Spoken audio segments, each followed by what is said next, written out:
नमस्कार। बहुत महत्वपूर्ण खबर है बाइक बोर्ड से संबंधित दोस्तों। बाइक बोर्ड से संबंधित खबर है कि आरोपियों गवाहों ने पूछताछ में इनके नाम लिए और जांच दिल्ली ट्रांसफ़र हो चुकी है। घोटाले में पूर्व ईडी अधिकारी और कुछ नेताओं को भी जो है उनकी भी जांच होगी। नोएडा से खबर है, पूरी खबर सुनिएगा तभी आप पूरी बात को समझ पाएंगे। प्रदेश की सबसे बड़े बाइक घोटाले की जांच में प्रवर्तन निदेशालय यानी ईडी की एक पूर्व अधिकारी और कुछ नेताओं के नाम सामने आए हैं। आरोपियों और गवाहों ने पूछताछ के दौरान उनके नाम लिए।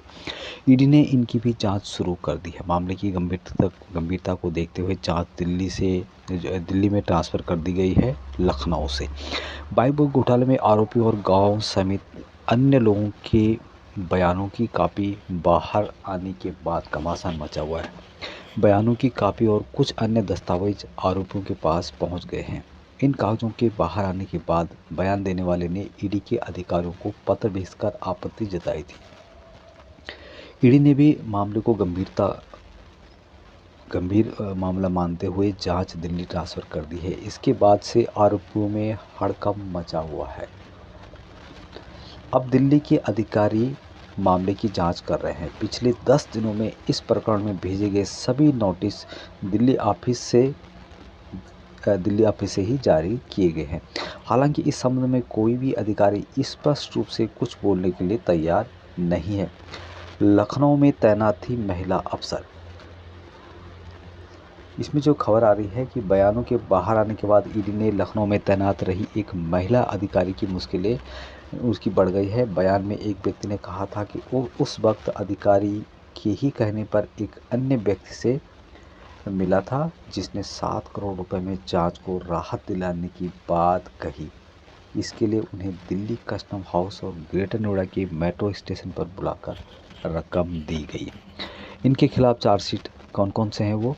बाइक बोर्ड प्रकरण में ईडी ने 12 कंपनियों के खिलाफ चार्जशीट दी है। आरोप है कि इन कंपनियों के माध्यम से ठगी का रकम जो है अन्य स्थानों पर भेजा गया था, फिर संपत्तियों की खरीद फरोख्त की गई।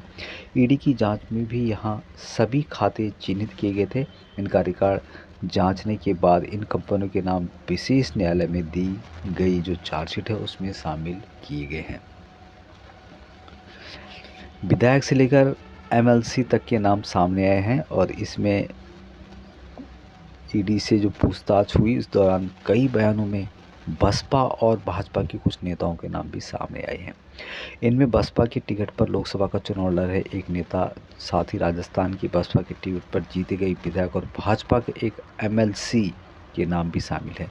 इनको लेकर ईडी की जांच जारी है।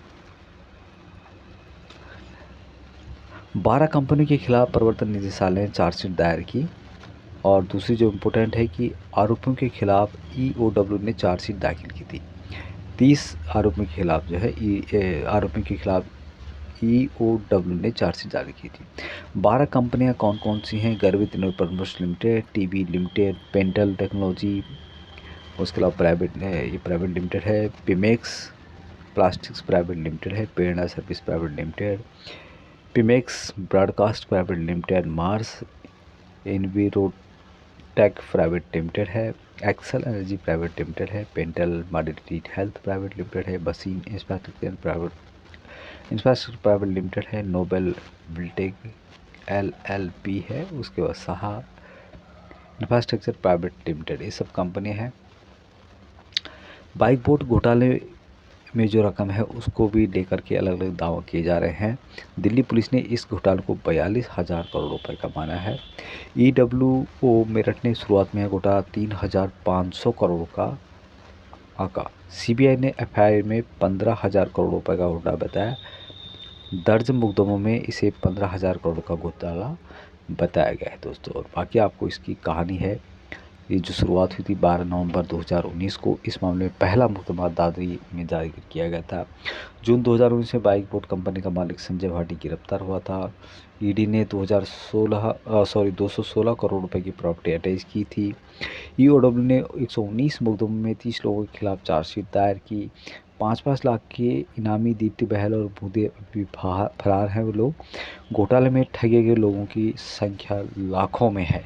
तो दोस्तों ये थी सबसे इम्पोर्टेंट बात, ये घोटाले में पूर्व ईडी अधिकारी और कुछ नेताओं के नाम शामिल हैं और ये जो दिल्ली में इस केस को ट्रांसफ़र कर दिया गया है।